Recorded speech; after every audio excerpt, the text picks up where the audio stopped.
monggo para umat bisa mencari tempat yang nyaman, tentunya tetap memperhatikan adab-adab di dalam majelis ilmu. Bismillahirrahmanirrahim. Assalamualaikum warahmatullahi wabarakatuh. Alhamdulillahi wassalatu wassalamu ala rasulillah wa ala alihi wa sahbihi wa mawalah. Wala hawla wala quwwata illa billah, amma ba'dah. Qala Allahu tabaraka wa ta'ala fil Qur'anil Karim. A'udzu billahi minasy syaithanir rajim. Ya ayyuhalladzina amanu taqullaha haqqa tuqatih wa la tamutunna illa wa antum muslimun. Ya ayyuhan nasu taqu rabbakumul ladzi khalaqakum min nafsin wahidah wa khalaqa minha zawjaha wa batha minhuma rijalan katsiran wa nisaa'a wattaqullaha alladzi tasaaluna bihi wal arham innallaha kana 'alaikum raqiba.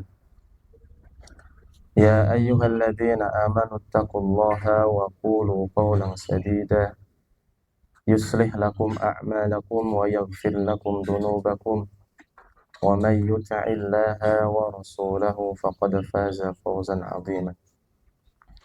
Wa qala nabiyyuna Muhammad sallallahu alaihi wasallam, ittaqillaha haitsu ma kunta wa atbi'is sayyi'atal hasanata tamhuha wa khaliqin nas bi khuluqin hasanin. Allahumma ati nufusana taqwaha wa zakkiha anta khairu man zakkaha anta waliyuha wa maulaha. Allahumma inna nas'aluka al-huda wat-tuqa wal-afafa wal-ghina. Allahumma inna nas'aluka ilman nafi'a wa rizqan tayyiba wa amalan mutaqabbala. Allahumma inna na'udzubika min ilmin la yanfa' wa min qalbin la yakhsha wa min nafsin la tasba wa min da'watin la yustajabu laha. Rabbi shrah li sadri wa yassir li amri wahlul 'uqdatam min lisani yafqahu qawli, amma ba'd. Ikhwatal iman, a'azzanallahu wa iyyakum.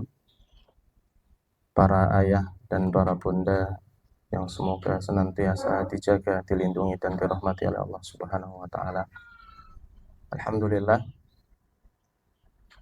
Yang pertama, marilah kita memperbaharui rasa syukur kita kepada Allah Subhanahu wa taala, di mana Allah Subhanahu wa taala masih terus-menerus melimpahkan banyak kenikmatan kepada kita, masih terus-menerus memberikan banyak kebaikan, kasih sayang, petunjuk, dan segala hal yang kita butuhkan di dalam beribadah kepada Allah Subhanahu wa ta'ala. Dan pada pagi hari ini kita juga bersyukur Allah berikan hidayah kepada kita, Allah berikan taufik, Allah beri kita kemudahan untuk bisa bersama-sama mendatangi majelis ilmu, yang dimana majelis ilmu ini disebutkan oleh Rasulullah SAW adalah bagian daripada taman-taman surga. Ya. Jadi ya, kalau kita ingin mencari surga yang ada di dunia, ya, di antaranya adalah majelis-majelis ilmu. Ya, raudhatun min riyadil jannah. Maka akan mengherankan jika kita mendapati ada orang yang kemudian tidak betah di dalam majelis ilmu, tidak betah di dalam mendapatkan faidah, maka ya, akan menjadi sebuah pertanyaan, kok bisa ya, ada orang yang duduk di dalam majelis ilmu, dia mendapatkan petunjuk dari Allah Subhanahu wa ta'ala, dari Rasulullah Sallallahu Alaihi Wasallam, tetapi kok dia justru malah ya, tidak nyaman dengan kondisi seperti itu ya. Padahal orang kalau diajak berlibur ke taman, ini temanya jalan-jalan ya, ya, diajak jalan-jalan ya, apalagi ibu-ibu ya, kemudian diajak ke taman yang begitu indah, di situ ada pepohonan yang rindang, di situ ada bermacam-macam bunga ya, yang menghijaukan pandangan kita ya. Maka sifat ya, fitrahnya manusia pasti akan betah di tempat yang seperti itu ya. Bahkan kita mendapati sifat surga yang dijelaskan oleh Allah Subhanahu wa taala di dalam Quran itu kan seperti itu gambarannya. Ya. Ada sungai yang mengalir di bawahnya, ya, kemudian pohon-pohon yang ya, hijau. Ternyata ya sebelum kita nanti memasuki surga yang Masya Allah ya kita tidak bisa membayangkan betapa luar biasa indahnya itu, ya sudah Allah siapkan di dunia, yaitu ya, bagian dari taman-taman surga yaitu majelis ilmu. Maka ya para bunda yang dirahmati Allah Subhanahu wa taala, bersyukurlah kita ya kalau hari ini Allah masih memberikan kita kemudahan untuk bisa datang di dalam majelis-majelis ilmu. Itu tandanya selain kita dimudahkan untuk menempuh jalan menuju surga Allah Subhanahu wa taala, kita juga diberikan kebaikan. Ya. Karena melalui lisan Rasulullah sallallahu alaihi wasallam, ya, beliau menjelaskan may yuridi bihillahu khairan yufaqihu fiddin. Ya. Kata Rasulullah sallallahu alaihi wasallam, jikalau Allah Subhanahu wa taala ini menghendaki kebaikan kepada hambanya, ya, yufaqihu fiddin, maka yang diberikan kepada hamba tersebut adalah difahamkan di dalam urusan agama. Ya, jadi bukan ketika Allah mencintai seorang hamba dikasih harta, dikasih dunia, dikasih posisi jabatan. Ya. Bukan, ya. Tetapi kata Rasul, ya, kalau Allah menghendaki kebaikan bagi seorang hamba, maka yang pertama kali diberikan ya, kepada hamba tersebut adalah pemahaman ya, terhadap agamanya. Ya, artinya yang diberikan pertama kali apa? Ilmu. Dan kita paham juga bahwasanya ilmu ini ya, adalah warisan terbaik yang ditinggalkan oleh Rasulullah Shallallahu Alaihi Wasallam. Jadi bukan warisan yang berbentuk dinar ataupun dirham, bukan warisan yang kemudian berbentuk materi, ya. Tetapi warisan yang ditinggalkan oleh Rasulullah Shallallahu Alaihi Wasallam adalah warisan ilmu. Ya. Maka pesan yang disampaikan oleh Rasul, ambillah yang banyak, ambillah yang cukup. Karena di dalam menjalani kehidupan di dunia ini, kita butuh yang namanya ilmu. Para bunda yang dirahmati Allah Subhanahu wa taala, dan tidak kalah bersyukurnya kita, Allah sampaikan kita berada di bulan Sya'ban. Ya. Masya Allah, Sya'ban ini menandakan bahwasannya perjumpaan kita dengan Ramadan sudah sangat dekat. Ya. Kurang berapa hari, Ummahat? Berapa hari? Ada yang mengikuti apa enggak? Jangan cuma quick account aja yang dipantau ya. Ya. Ya, sudah ya. Mungkin kisaran 20 hari lagi ya, atau mungkin lebih cepat daripada itu. Ya, perjumpaan kita dengan Ramadan. Ya.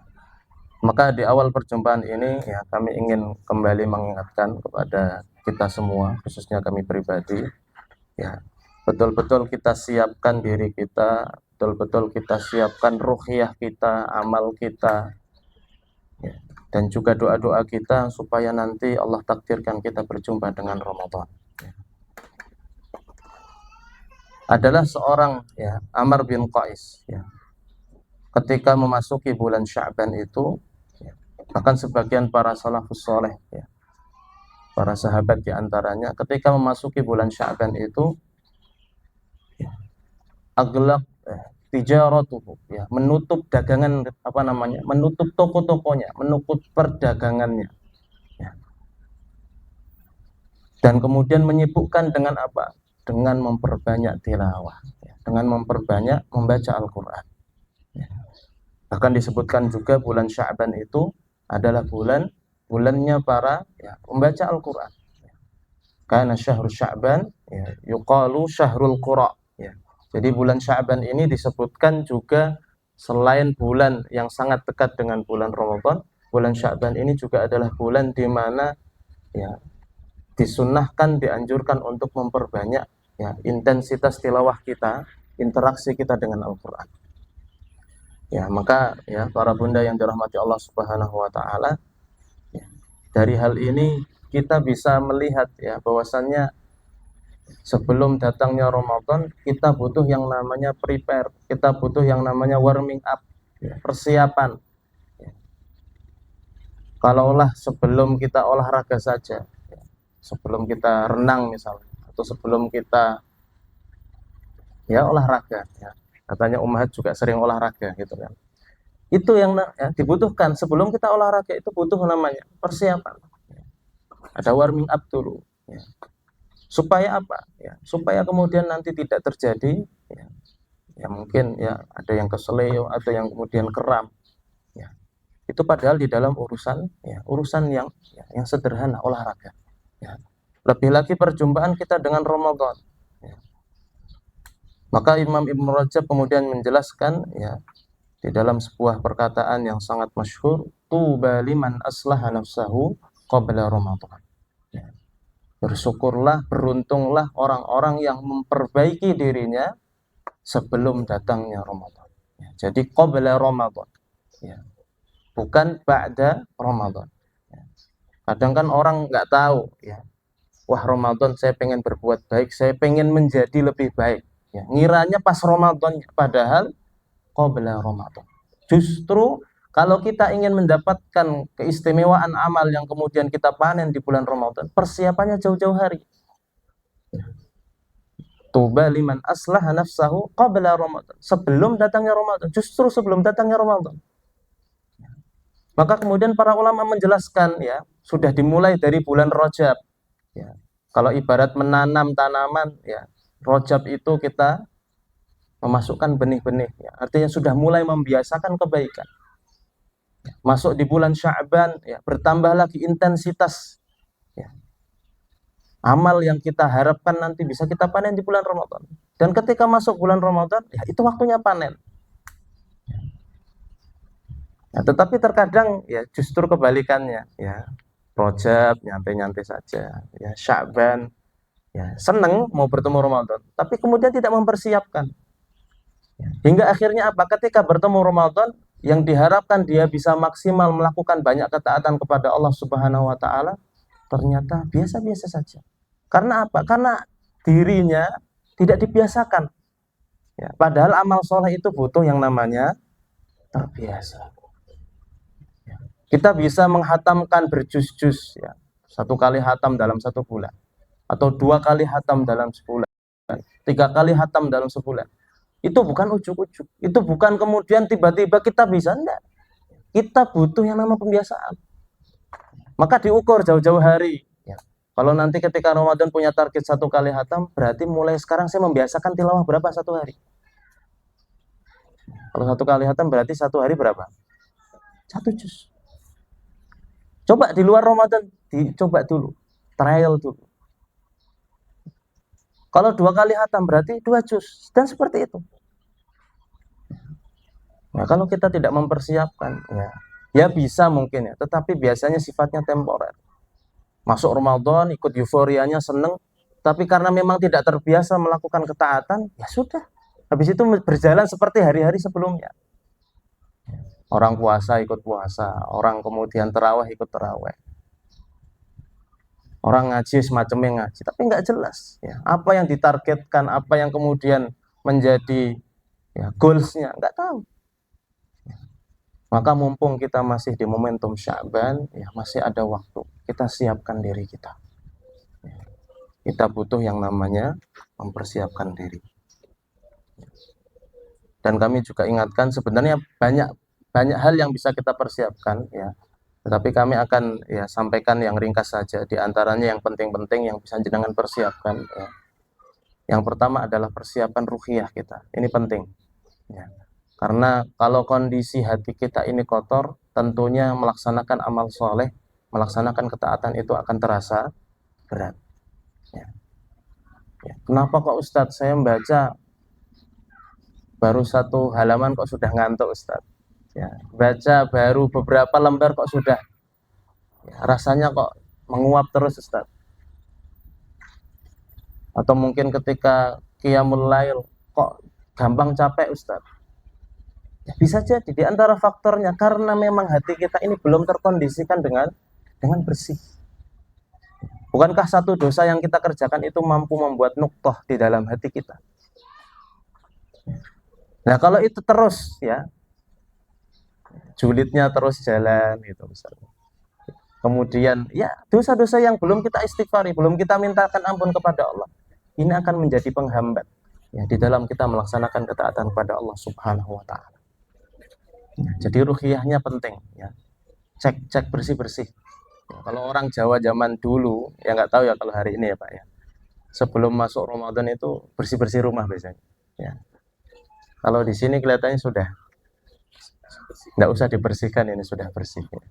Ya, tapi kalau orang-orang dulu biasanya gitu, ya masuk bulan-bulan Rejab atau Ruah, ya menjelang puasa, ya persiapan Lebaran biasanya bersih-bersih rumah, ya, dicat gitu kan, yang gentengnya bolong tambal gitu kan.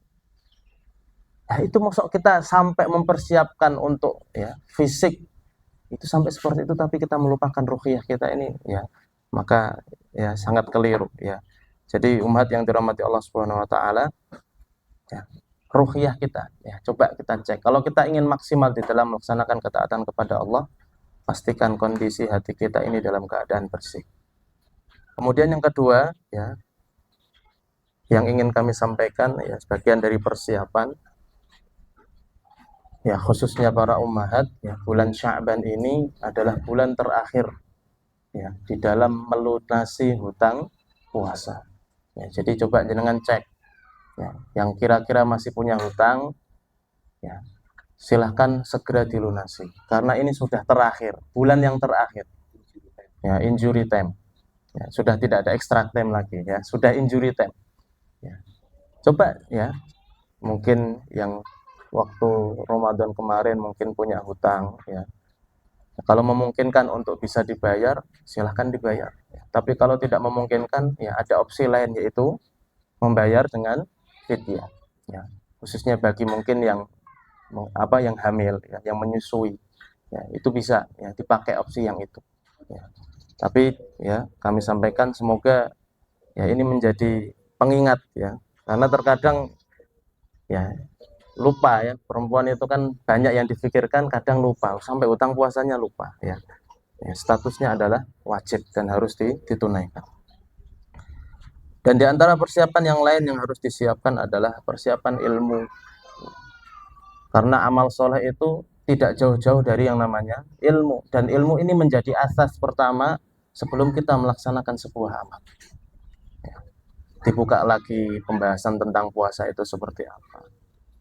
Kemudian nanti ada terawih, ada zakat, ada iktikaf, ada sodakoh, ada zakat. Ya. Zakat ini ada zakat mal, macam-macam. Dan semuanya itu harus dilandasi dengan ilmu. Ya.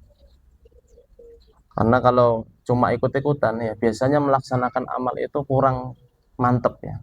Wong poso aku melu poso. Ya, orang terawih aku juga ikut terawih. Tapi kalau kita tahu faidahnya apa, kemudian keutamaannya apa, ya, tentunya ini akan menjadikan amal yang kita kerjakan ini menjadi amal yang kokoh ya. Dan ya persiapan yang paling penting di antara yang lainnya yaitu perbanyak doa kita. Ya.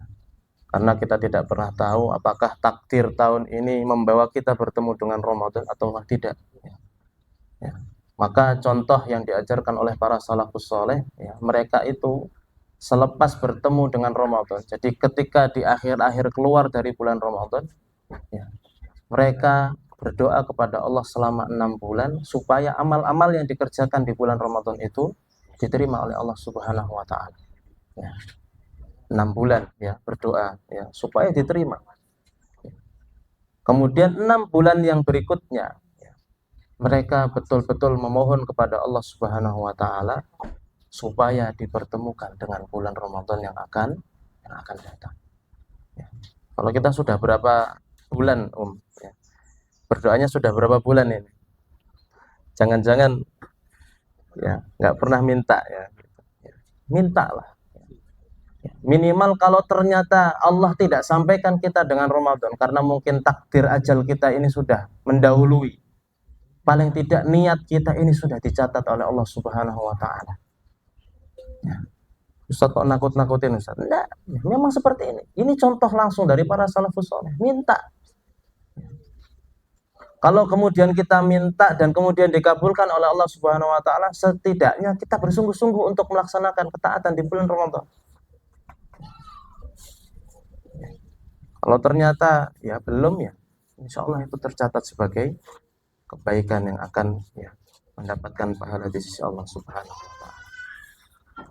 Ayol ummahat ya yang dirahmati Allah Subhanahu wa taala, ya itu pesan ya atau awal dari majelis kita pada kesempatan pagi hari ini sebagai pengingat ya, karena sangat sayang kalau ternyata di momentum Sya'ban ini kita tidak memperhatikan apa saja yang harusnya kita persiapkan untuk berjumpa dengan Ramadan. Kita akan masuk ke materi. Kita sudah sampai ke poin keberapa ini? 15? 14? Oh, sekarang 15. Insyaallah ya, ini poin-poin yang terakhir sebenarnya. Ya, karena poinnya nggak sampai 100 ya. Jadi ini sudah poin-poin terakhir. Baik, di pertemuan yang lalu kita sudah membahas tentang poin ya, yaitu tentang berbuat baik kepada orang tua dan kerabat suami ya. Ya, bahkan kemarin kami sudah sempat membahas secara detail ya, khususnya ya yang masih bertempat tinggal bersama dengan orang tua ya. Ya, orang tua maksudnya ini mertua ya. Ya, mungkin yang bisa jadi yang posisinya laki-laki ikut dengan mertua atau ya yang perempuan ikut dengan mertua ya. Jadi di pembahasan itu kami sudah sampaikan bahwasannya ya berbuat baik kepada mertua itu bagian daripada kita berbuat ihsan kepada suami kita ya. Jadi kita membantu agar suami kita ini mendapatkan keridhaan ya, keridhaan dari kedua orang tuanya ya. Kalau dibilang wajib ya, jenengan wajibnya sama suaminya, wajib taat kepada suami panjenengan ya. Tetapi kalau kemudian tuntutan untuk wajib kepada orang tua ya itu tergantung ya bagaimana kemudian apa yang diharapkan dari suami kita ya. Maka ya semoga yang hari ini mungkin masih bersama dengan ya orang tuanya ya, atau yang masih bersama dengan mertuanya ya, bisa senantiasa sabar ya, kemudian bisa senantiasa lapang ya. Karena memang ada kondisi-kondisi yang berat ya, hidup bersama dengan ya, walaupun ibu sendiri, walaupun ayah sendiri, walaupun mertua sendiri ya, tapi si laki-laki terkadang lebih enjoy ya. Kalau laki-laki ya, kalau para ayah itu biasanya cengar-cengir aja, hehehe aja, nggak ada masalah ya. Tapi kadang yang menjadi beban mental itu yang biasanya para istri yang kemudian masih satu atap ya, atau masih bersama dengan mertua ya. Semoga Allah berikan kemudahan dan kesabaran kepada panjenengan semuanya. Baik, poin yang ke-15 ya, silahkan bisa ditulis ya, bagian dari hak yang bisa kita berikan kepada suami kita, yaitu tentang ya, harapan agar senantiasa ingin hidup bersama dengan suami dan tidak meminta untuk ditalak kecuali dengan alasan yang benar ya. Jadi ya di poin yang ke-15 ini ya, poinnya adalah jadi seorang istri ini selalu ingin hidup bersama dengan suaminya sampai nanti kemudian ya, ajal memisahkan dan kemudian ya, bisa dipersatukan kembali di surganya Allah Subhanahu wa taala ya. Dan juga tidak bermudah-mudah untuk minta ditalak ya.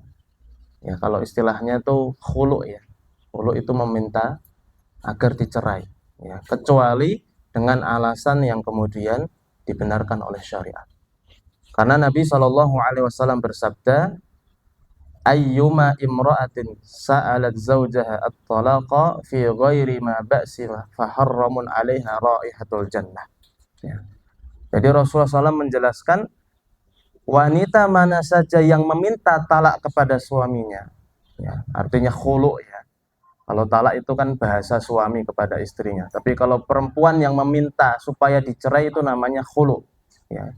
Wanita mana saja yang meminta untuk dicerai kepada suaminya tanpa ada alasan yang dibenarkan oleh syariat, tanpa ada alasan yang dibenarkan oleh syariat, maka faharamun 'alaiha raihatul jannah. Masya Allah. Maka haram baginya mencium wangi surga. Hadis riwayat Tirmidzi. Jadi ummahat yang dirahmati Allah Subhanahu wa taala, hadis ini menjelaskan kepada kita bahwasanya perceraian itu ya, memang diperbolehkan di dalam syariat. Tetapi dengan poin ya, kita diperbolehkan untuk berpisah dengan pasangan kita kalau memang betul-betul alasannya menjadi alasan yang syar'i. Alasannya adalah alasan yang kemudian dibenarkan di dalam syariat. Ya. Ya, tetapi kalau kemudian alasannya tidak dibenarkan dengan syariat, ya, sedikit-sedikit minta cerai, sedikit-sedikit minta ya pisah. Ya. Maka perempuan-perempuan yang seperti ini ya, faharamun 'alaiha raihatul jannah. Maka haram baginya mencium wangi surga. Masya Allah ya. Padahal surga itu ya, aromanya itu tercium dari jauh, dari jarak yang sangat jauh. Ya. Artinya apa? Berarti kalau mencium saja enggak berarti apalagi masuk surga. Waliyadzubillah min dzalik. Kalau saya membaca hadis ini kemudian melihat fenomena hari ini, ya, kok rasanya relate ya, rasanya kok nyambung. Ya. Bahkan berita hari ini ya ada pasangan yang masya Allah. Artinya kalau kita melihat ya, pasangan ini ya, yang lagi rame hari ini ya, jangan up to date apa enggak? Ya. Ada seorang youtuber ya, cluenya youtuber gitu. Kita baru proses juga ya. Ya artinya berarti up to date semua ini. Sobat Rumpi ya, insya Allah. Enggak, ini kita ngambil faedah ya, kita mengambil pelajaran dan ini real terjadi. Ya. Artinya kalau kita melihat dulu ketika menikah begitu luar biasanya. Ya. Yang laki-laki ganteng gitu kan. Yalah masuk cantik, ya ganteng lah. Yang laki-laki ganteng, yang perempuannya cantik. Ya. Kalau bilang materi nggak kurang-kurang materi. Kalau bilang popularitas nggak kurang-kurang popularitasnya. Siapa yang nggak kenal? Ya, YouTuber gitu loh. Ya, semua dikontenin gitu. Tetapi ya yang kita lihat hari ini, ya paling pernikahan itu baru berapa lama sih? Ya, mungkin sama jumlah followernya lebih banyak jumlah followernya daripada waktu dia menikah. Ya, kita melihat kondisi seperti itu kan, ya sedih gitu loh. Artinya gini, ya walaupun masalah apa yang kemudian dijalani, ya, tetapi itu menunjukkan bahwasannya ya jin atau iblis ini kan sukses kemudian menghancurkan ya hubungan rumah tangga ya, orang lain ya, hubungan rumah tangga manusia ya. Mungkin pemicu-pemicunya hal-hal yang sepele bisa jadi ya. Atau mungkin pemicu-pemicunya hal-hal yang kemudian ya terlalu tinggi ego dari satu dengan yang lain. Wallahu alam ya. Ya, tetapi yang ingin kami sampaikan bahwasanya betul-betul hari ini terjadi real ya. Pasangan kemudian nikah muda ya. Beberapa waktu sudah kemudian perceraian. Ya. Pasangan baru nikah ya, masya Allah dengan ya. Ya, hal-hal yang seperti ini tuh kadang saya juga sebel ya. Artinya gini loh, nikah muda itu nggak selamanya jelek kok. Tapi karena ada ya, saya katakan oknum-oknum yang seperti ini ya, sehingga kemudian menjadikan ya yang awalnya nikah muda itu bagian dari syariat yang baik justru menjadi sesuatu yang dipandang negatif oleh orang hari ini. Ya, banyak kok guru-guru kami yang nikah muda. Jenengan bisa lihat keliling kanan dan kiri jenengan. Yang kondisinya hari ini masih muda, anaknya sudah besar, masya Allah. Kan itu enak itu. Ya. Saya nggak mau nyebut inisialnya, nanti saya di SP nanti. Ya. Artinya ya tidak ada masalah untuk nikah muda ya. Bahkan itu bagian dari syariat supaya kita bisa menjaga anak-anak kita ini dari perbuatan yang muharramat. Ya. Apalagi hari ini ya zaman sudah begitu luar biasa. Ya. Tetapi yang harusnya menjadi landasan kita ketika kita menikahkan anak-anak kita, atau mungkin kita menikahkan saudara-saudara kita, atau mungkin kita yang nikah lagi, lo bisa jadi kan? Ya, tidak ada yang menutup kemungkinan ya. Butuh yang namanya ya ilmu, butuh yang namanya kemudian ya kita memahami bahwasannya ya ibadah menikah ini adalah ibadah terpanjang ya, yang butuh yang dinamakan kesabaran yang banyak. Maka kalau kita melihat hadis ini, ya perempuan yang bermudah-mudah untuk meminta cerai kepada suaminya, ya, hari ini banyak terjadi. Bahkan kalau jenengan mau survei, ya tingkat perceraian itu tinggi hari ini. Jepara? Masya Allah. Semoga jenengan boten nggih, Om Sen nggih. Semoga Allah menjaga ya. Iya, hari ini coba lihat ya. Bahkan saya pernah lihat sebuah video itu ya ada perempuan yang begitu excitednya ketika sudah bisa mendapatkan surat ya, akhirnya cerai gitu. Waliyadzubillah min dzalik. Ya. Seakan-akan ya ibadah nikah ini kemudian bisa ya, seenak hati ya dipermainkan seperti itu. Maka umat yang dirahmati Allah Subhanahu wa taala, jangan bermudah-mudah untuk mengatakan meminta untuk dicerai. Ya. Karena 3 kata ya, yang disebutkan ya, yang main-mainnya itu serius diantaranya adalah ya perceraian. Ya, jadi 3 kata yang main-mainnya itu dianggap serius. Ya, yang pertama yaitu nikah. Ini juga nggak boleh main-main ya. Dengan pas hari ini mungkin lihat anak-anak masih kecil kemudian ya Mbak nanti kalau sudah besar jadi pisan ya Mbak misalnya gitu. Atau sudah guyon-guyon seperti itu. Ya, hati-hati ya. Ya bahwasannya ya 3 kata ini seriusnya aja ya bercandanya adalah serius. Ya, yang pertama nikah, yang kedua adalah talak. Ya, ini bapak-bapak juga hati-hati. Ya. Kalau bisa kalimat itu dihapus ya dari memori kita Pak. Ya, sus nggak usah ada kalimat itu lagi. Ya, yang ketiga adalah rujuk. Ya. Jadi 3 kata ini ya yang bercandanya adalah menjadi serius. Ya. Ya, tetapi kalau ternyata yang meminta cerai ini perempuan, ya mau perempuan itu mengatakan cerai saya sampai berapa ribu kali pun ya tidak akan terjadi ya jatuh talak itu kecuali kemudian ketika suaminya yang mengatakan kalimat itu. Ya.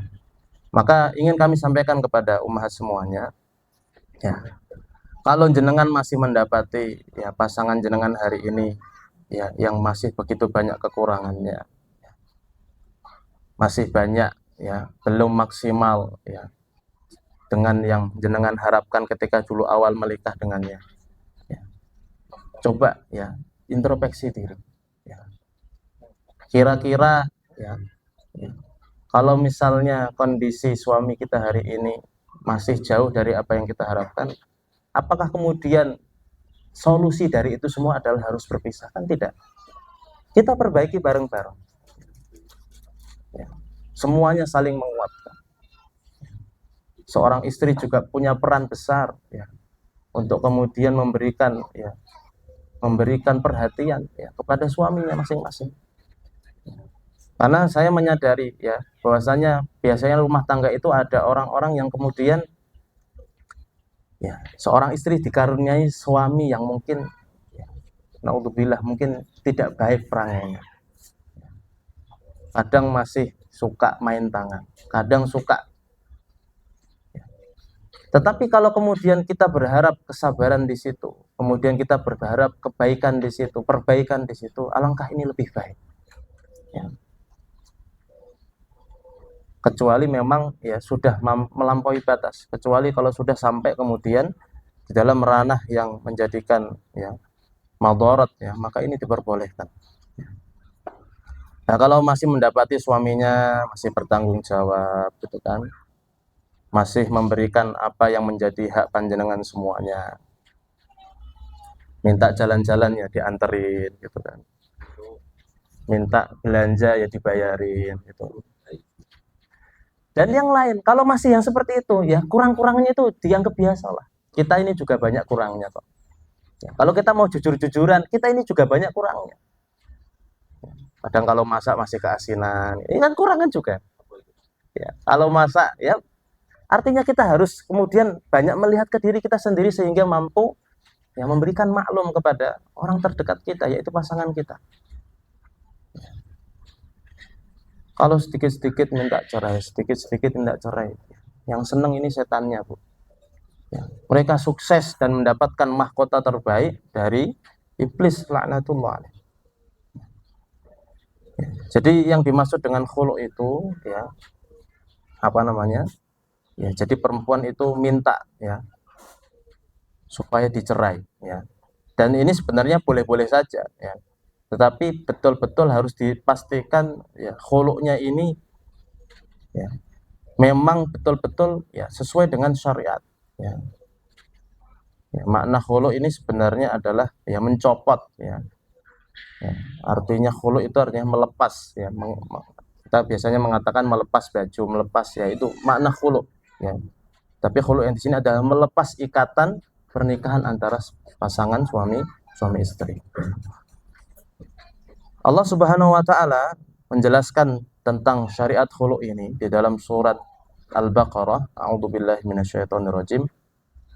Fa in khiftum alla yuqima hududallahi fala junaha 'alaihima fi maftadat bih tilka hududullahi fala ta'taduha. Jika kamu khawatir bahwa keduanya yaitu suami dan istri ini tidak dapat menjalankan hukum-hukum Allah. Ya, baik. Ya, jadi poinnya di sini.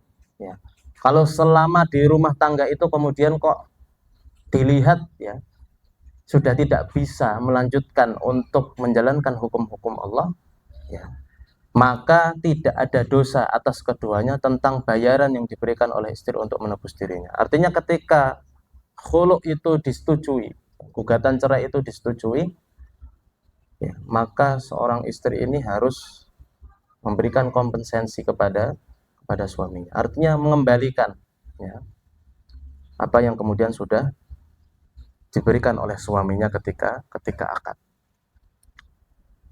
Dan di dalam hadis juga dijelaskan ya dari Ibnu Abbas radhiyallahu anhu, ia berkata bahwa istri Sabit bin Qais bin Syamas pernah mendatangi Nabi Shallallahu alaihi wasallam.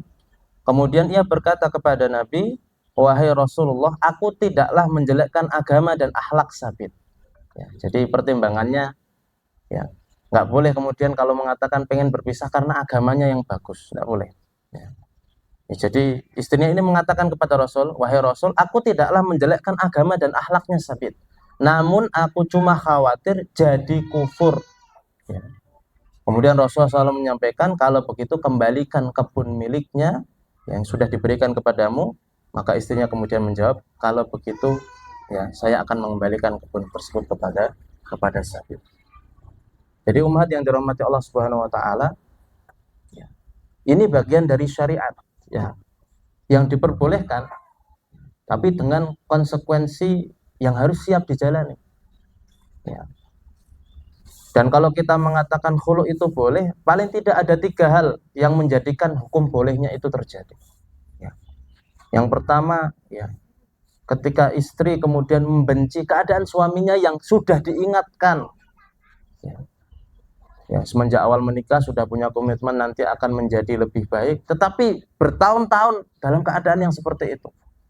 Ya, jadi bukan membenci suaminya, tetapi membenci keadaan suami yang kemudian tidak mau ya, berproses menjadi lebih baik. Ya, jarang ke masjid misalnya. Kalau jarang ke masjid masih mending. Jarang sholat misalnya. Ya, kalau Allahnya saja tidak pernah disembah, apalagi kita yang kemudian diberikan perhatian, nggak mungkin. Ya, jadi bukan membenci suami kita, tetapi membenci keadaannya.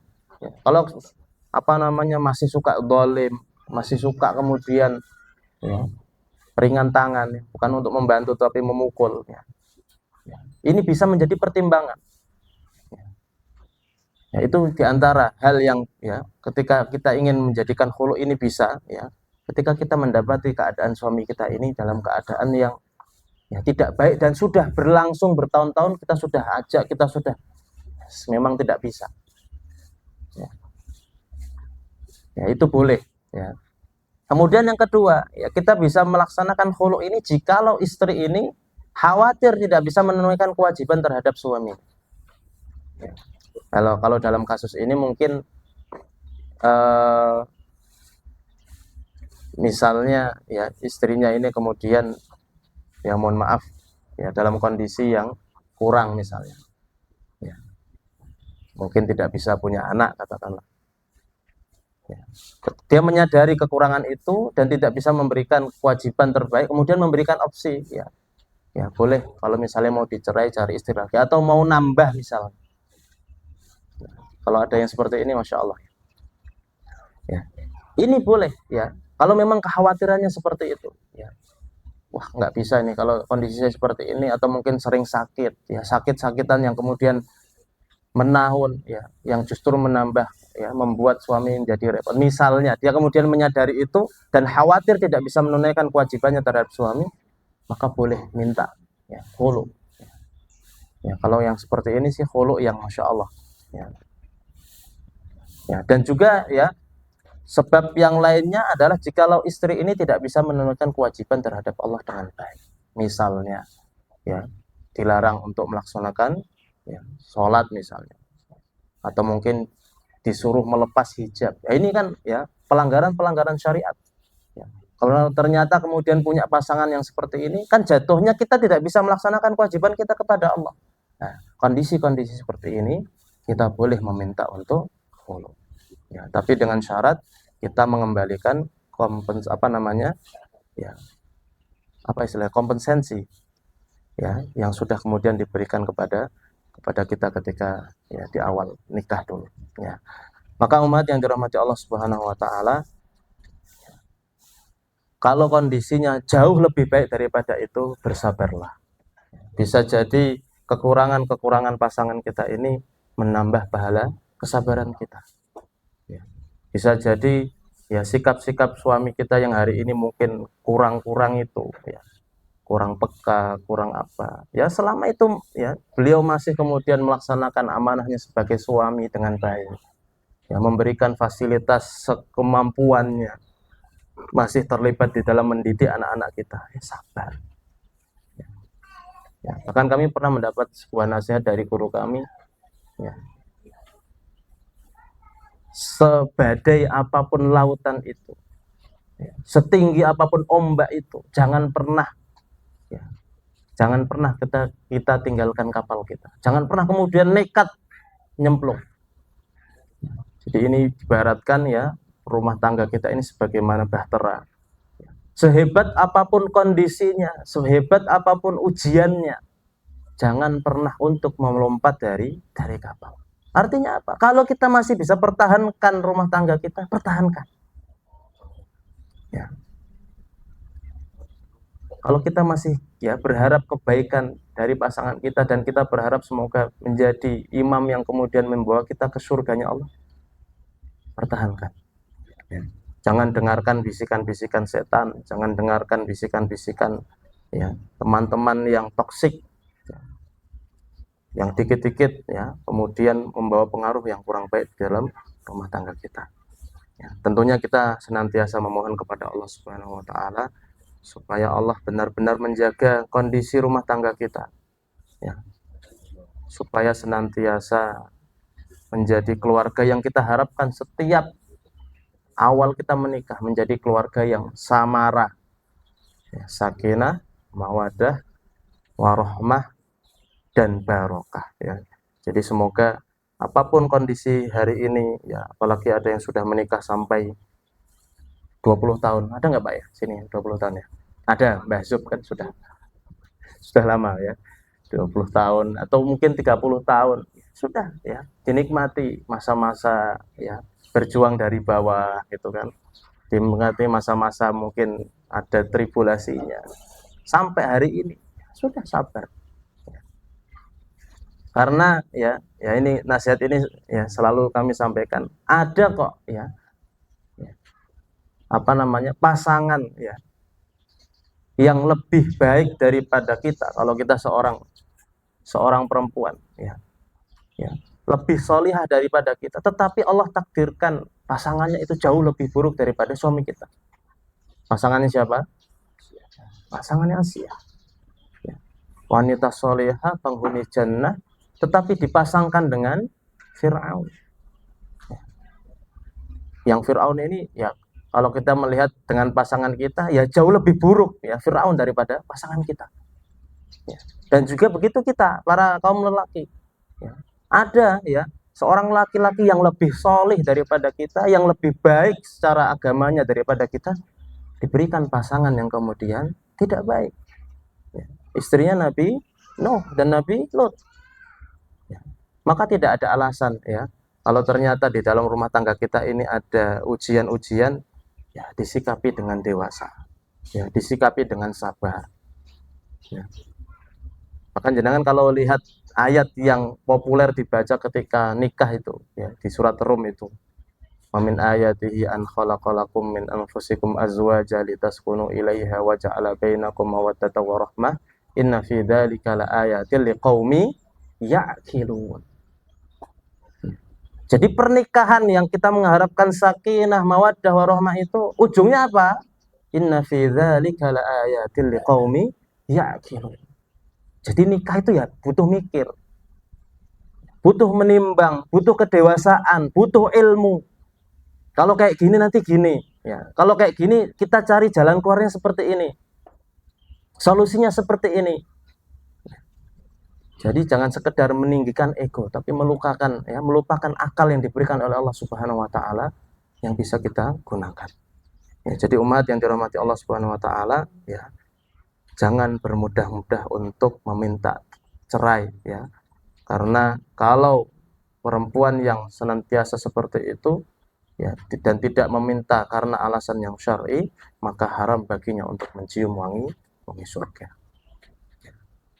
Tapi kalau sudah mentok gimana Ustaz ya? Bismillah. Kalau sudah tidak memungkinkan, masuk mau terus jalani, sudah bismillah, ada syariatnya. Ya. Tapi tentunya ya konsekuensi ditanggung penumpang. Tanggung sendiri-sendiri ya. Saya nggak ikut-ikut ya. Pokoknya ya syariat memberikan ya kebolehan ya silahkan. Ya tetapi ya kembali kepada ya kemampuan dan kemudian kita bisa mengukur maslahat dan mafsadatnya ya yang kita akan rasakan. Itu poin yang ke-15.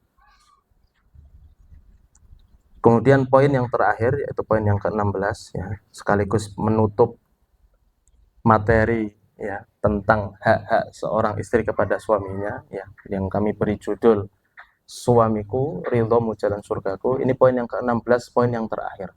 Ya, pas ya Kak ya, berarti Ramadan sudah selesai gitu ya. Nggak tahu nanti setelah Ramadan, setelah Syawal materinya apalagi ya, belum ketemu ya. Yang ke-16 poinnya adalah berkabung ketika meninggal suami selama 4 bulan 10 hari. Ya.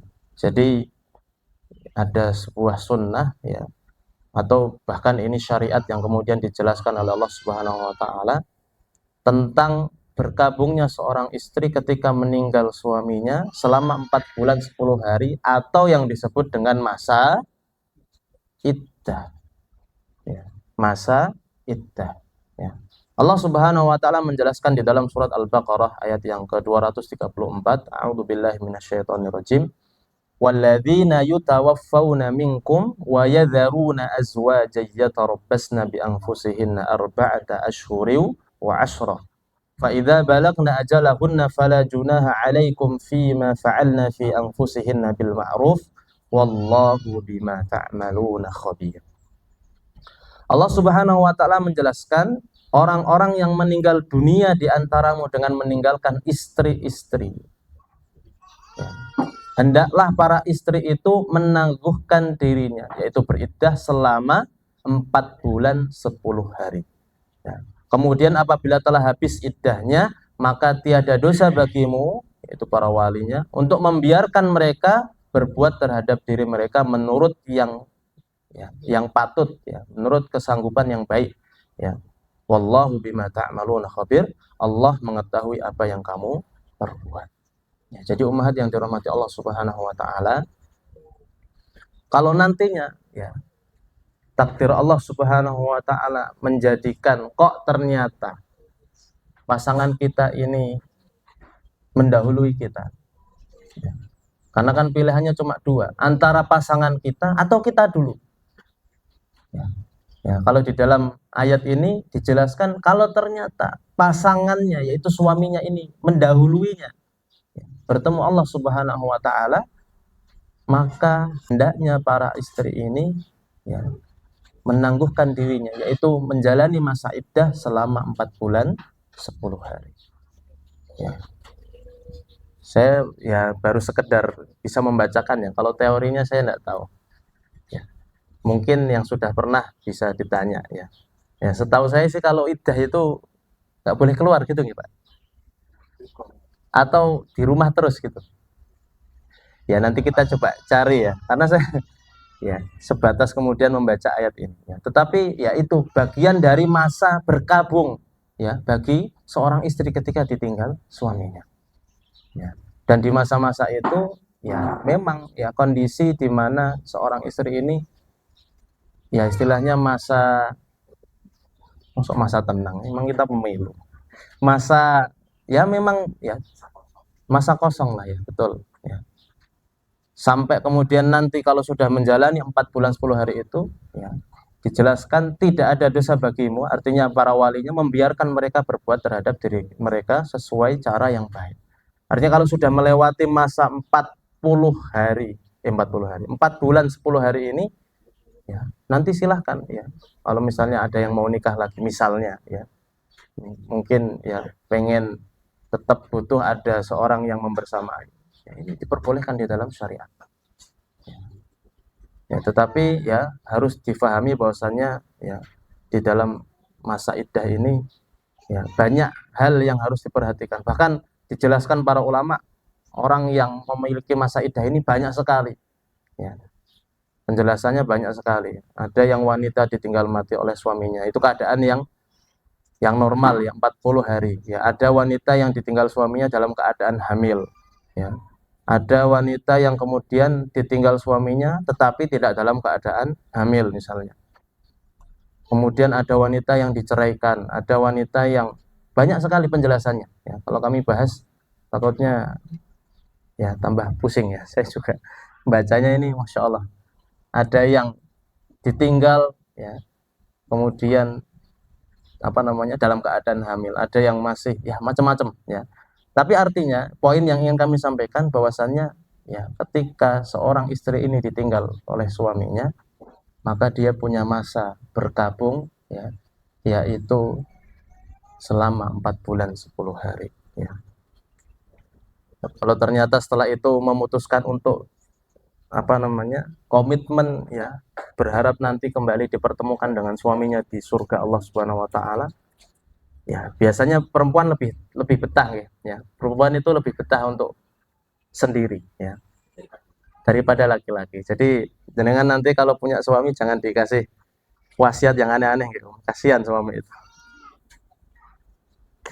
Iya, kadang istrinya masih hidup aja gitu, nanti kalau aku udah meninggal jangan nikah lagi loh. Wah ini repot, ini suami ini beda ya, secara psikologis ini sangat berbeda dengan perempuan. Kalau perempuan kita dapati terkadang ya ditinggal suaminya ya, menemui Allah Subhanahu wa taala, punya anak-anak kecil-kecil, banyak kok yang kemudian sukses mendidik putra-putrinya, Masya Allah ya. Saya kadang salut ya, angkat kaki angkat topi ya untuk ibu-ibu yang ya luar biasa seperti ini ya. Tapi kalau laki-laki ya berbeda, terkadang berbeda ya, ada sih ya tapi tidak banyak ya. Kalau laki-laki di sini gimana Pak Wawan, gimana Pak Wawan? Ya.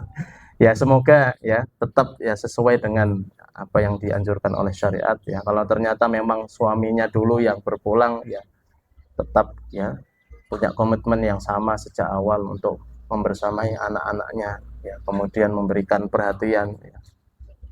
Kalau ternyata ya istrinya dulu yang berpulang ya, mintalah yang terbaik kepada Allah Subhanahu wa taala. Kalau ternyata harus menikah lagi sebagai bentuk menjaga diri dari sesuatu yang haram, tidak ada masalah ya. Semuanya itu bagian dari menjalankan syariat Allah Subhanahu wa taala. Umat yang dirahmati Allah Subhanahu wa taala, ya, dari semua poin yang sudah kami sampaikan ya, dari awal ya, sampai poin yang terakhir, ya, besar harapan kami ini bisa menjadi penguat ya untuk para umat sekalian ya, para umat semuanya, bahwasannya menjadi seorang istri ya, yang berperan juga terkadang menjadi seorang ibu ya, butuh yang namanya ilmu, butuh yang namanya kesabaran ya, butuh yang namanya ya, mendekat selalu kepada Allah Subhanahu wa taala. Oleh karena itu, ya semoga apa yang kami sampaikan selama ini mampu menjadi penguat untuk panjenengan semuanya. Ya. Dan ilmu itu bisa dikatakan menjadi ilmu yang berkah, bermanfaat kalau kita mengamalkan. Jadi dikatakan al-ilmu nafi itu kalau kita sampai tahap pengamalan. Ya. Kalau masih sekedar tahu, ya cuma ngerti, oh ada ilmu seperti ini, seperti itu, faedahnya seperti ini, seperti itu, ya, maka itu belum bisa kita katakan menjadi ilmu yang nafi. Ya. Ada poin yang mengatakan tidak boleh menyakiti suami, tapi masih suka menyakitin suami misalnya. Tidak boleh membuat marah, masih sering buat marah, ya, sering marah-marah. Nah, ini berarti belum nafi. Ya sesekali boleh lah, tapi jangan terus-terusan ya, kasihan. Ya. Dan semoga ya materi-materi ini mampu menjadi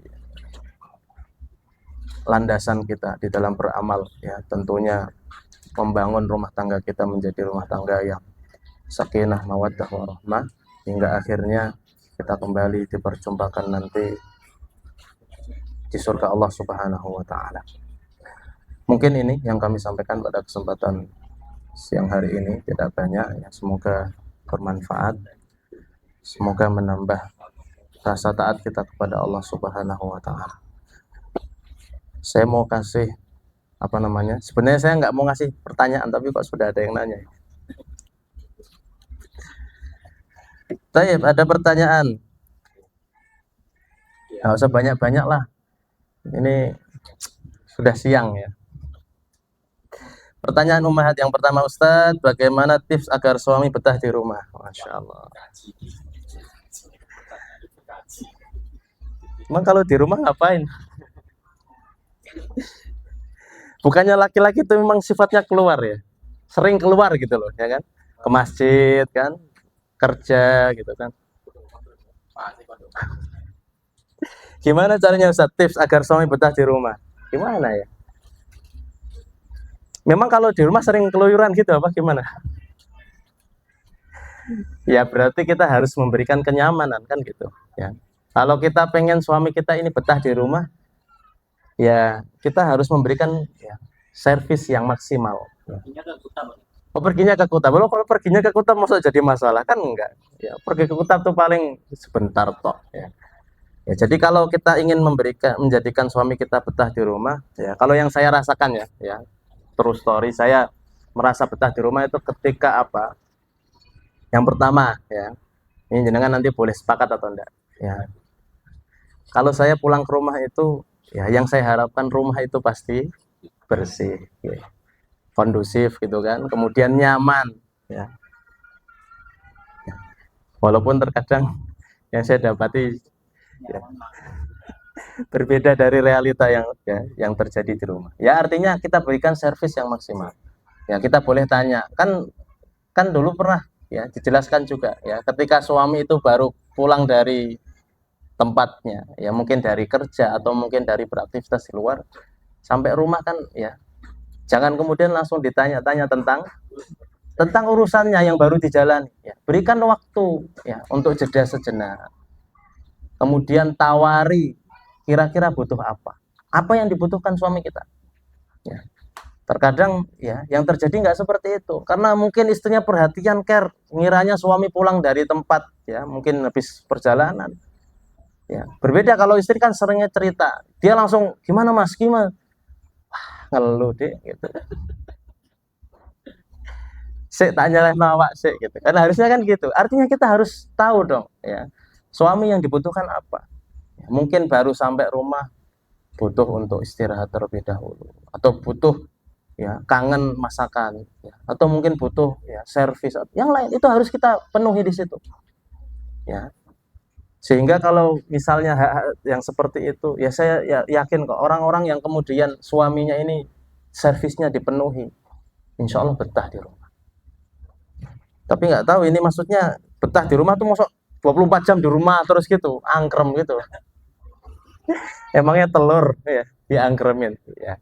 Ya artinya kalau saya memberikan tips ya perhatikan ya servis kita kepada suami kita ya, dan sebisa mungkin jadikan rumah itu rumah yang nyaman ya, karena laki-laki itu suka dengan keindahan ya. Kadang sedikit saja melihat kondisi yang awut-awutan berantakan itu mood ya, mood suami itu kadang enak gue nih Pak Wawan nih kerse suka di kopi gitu kan ya. Ya artinya kalau di luar mereka mendapatkan servis baru sampai ke tempat itu mau apa mas gitu kan, butuh apa itu sudah lah, kita sampai rumah pakai tekan wis kon tuku galon itu, baru sampai rumah disuruh keluar lagi itu kan tuh ngerti ini kuai mulai kan gitu ya. Artinya berikan servis yang terbaik. Kemudian yang kedua, sejauh mana kita harus mempertahankan bahtera yang seolah ingin menyerah. Wah pertanyaannya kok ngeri gini ya. Sejauh mana kita harus mempertahankan bahtera yang seolah ingin menyerah ya, kembali lagi ya, yang menjadi poinnya ketika bahtera ini mulai oleng, pastikan ya apakah kalau kita ingin menyudahi hubungan rumah tangga kita ini sesuai dengan syariat atau belum. Ya, pertimbangannya adalah kembali lagi kepada persoalan syar'i atau tidaknya hubungan rumah tangga kita, masalah-masalahnya. Ya, kalau masalah-masalahnya masih masalah-masalah yang sederhana, yang masih bisa dikomunikasikan, yang masih kita bisa cari solusi, jalan tengahnya, jalan keluarnya, ya, maka tempuh jalan itu. Ya, selesaikan. Ya. Bahkan kan ayatnya kalau misalnya fa in khiftum shiqaqa bainahuma fab'atsu hakaman min ahli wa hakaman min ahliha. Kalau ternyata ada masalah yang pelik yang sehingga harus melibatkan hakim, melibatkan orang kedua, ya selesaikan. Ya, selama itu masih pertimbangannya syar'i. Ya. Kalau ternyata kemudian ya suaminya ini sudah tidak bisa ya sesuai dengan apa yang diharapkan, artinya ya seperti tadi yang kami sudah sampaikan ya, akhirnya kita tidak bisa beribadah kepada Allah dengan menjalankan kewajiban dengan baik ya. Nah, ini menjadi pertimbangan-pertimbangan yang syar'i ya. Kalau ternyata visinya sudah berubah misalnya ya, kalau dulu awal-awal nikah pengen betul-betul membangun rumah yang ya sakinah ya, yang bisa dikatakan titi jannati, tapi hari ini justru cenderungnya kepada hal yang lain ya, ini bisa dipertimbangkan ya. Dan tidak selamanya perceraian itu buruk, tidak semua perceraian itu buruk. Ada perceraian yang sifatnya wajib, ada. Kalau ternyata memang harus berpisah karena memang kondisi yang tidak memungkinkan, terlebih seorang istri ketika mendapati imamnya seperti itu dan dia tidak kuat misalnya, boleh berpisah ya. Ya, yang jelas tetapi harus kemudian ya memperhatikan ya alasan yang syar'i. Allah taala bisawab. Ada lagi? Kalau ada dikirim saja, kalau nggak ada sih alhamdulillah. Ini soalnya pertanyaan yang kelas berat ini, insya Allah. Ya, ya jadi poinnya ya cerai itu diperbolehkan, tetapi harus dengan ya alasan yang syar'i. Ya. Ya memang rada berat ya, kuat-kuatan hati gitu kan. Tapi kalau memang sudah mentok sudah ya sudah, itu pilihan syar'i yang boleh ya. Ya, mungkin melalui perceraian itu kemudian Allah datangkan pasangan imam yang lebih baik kan bisa jadi. Siapa yang tahu ya? Mungkin Allah gantikan ya, mungkin ya. Dan hal seperti itu lumrah banyak kemudian kita dapati. Ya, menikah kemudian bercerai dari mungkin suaminya yang buruk perangainya. Kemudian ketika dia mencari lagi diberikan Allah ya pasangan yang kemudian justru berbuat baik kepadanya, dan banyak hal seperti itu. Maka umat yang dirahmati Allah Subhanahu wa taala, ya, itulah ya di antara lika-liku ya di dalam kehidupan berumah tangga. Ya, artinya kita tidak membenci perceraian. Ya, kalau itu bagian dari solusi, ya sudah kita jalani dengan penuh kelapangan dan ya dengan keridhaan. Sampun nggih? Masih ada? Saya sih nggak ngarep ditanya. Soalnya pertanyaannya pertanyaan yang berat ya. Taib kalau tidak ada ya jazakumullah khairan ya. Kembali kami ingin sampaikan ya, semuanya butuh ilmu, semuanya butuh kita pikirkan baik-baik ya, bagaimana rumah tangga ini menjadi rumah tangga yang kita harapkan keberkahannya di dalamnya. Ya kalau misalnya kita dapati kondisi rumah tangga kita ini kok agak goyang, ya coba cek ya kedekatan kita dengan Allah Subhanahu wa taala itu seperti apa. Ya. Karena itu menjadi poin yang paling penting harus kita evaluasi terlebih dahulu. Terkadang ya kondisi rumah tangga kita ini kok berjalan begitu hampa, berjalan begitu biasa-biasa saja, tidak ada pokoknya berjalan segitu-gitu aja. Atau mungkin kita dapati ada masalah. Ya, yang harus kita cek pertama kali adalah hubungan kita dengan Allah Subhanahu wa taala. Mungkin jenengan pernah melihat ada teori segitiga itu ya. Teori segitiga ya.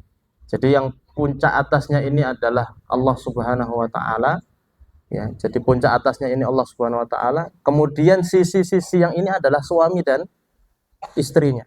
Ya, jadi segitiga ini puncaknya adalah ya Allah Subhanahu wa taala, ini suami, ini istrinya. Semakin dia jauh dari Allah, maka juga semakin jauh hubungan antara keduanya. Ya. Saya nggak tahu ini ilmu apa, tapi masuk. Ya.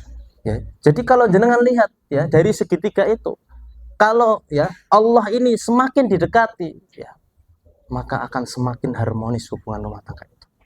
Ya, secara segitiga aja semakin dekat menuju Allah Subhanahu wa taala. Tetapi semakin jauh ya yang istrinya semakin tidak tahu kemana, yang suaminya juga nggak memperhatikan istrinya, semakin jauh dari Allah Subhanahu wa taala, maka ya itulah sebab-sebab yang menjadikan rumah tangga kita ini menjadi rumah tangga yang ya, semakin hari semakin menambah masalah. Ya. Maka umat yang dirahmati Allah Subhanahu wa taala, cek selalu kondisi kedekatan kita dengan Allah Subhanahu wa taala. Cek juga kondisi suaminya seperti apa. Ya, selalu mengingatkan di dalam kebaikan. Ya. Kalau pengen bareng-bareng ke surga, ya berarti harus mulai membiasakan amal-amaliyah yang kemudian mengantarkan kepada surga. Ya, nggak boleh satu-satu tok ya. Ya, kalau misalnya pengen masuk surganya bareng, ya berarti amaliyahnya juga harus bareng-bareng.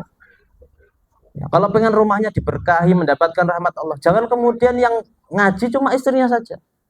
Ya berarti suaminya juga harus terlibat. Kalau ingin dapatkan surga melalui pintu tahajud, berarti yang bangun tidak cuma ya, suaminya saja, istrinya juga harus dibangunkan. Jadi betul-betul dua-duanya ini berjalan melakukan ketaatan menuju Allah Subhanahu wa taala.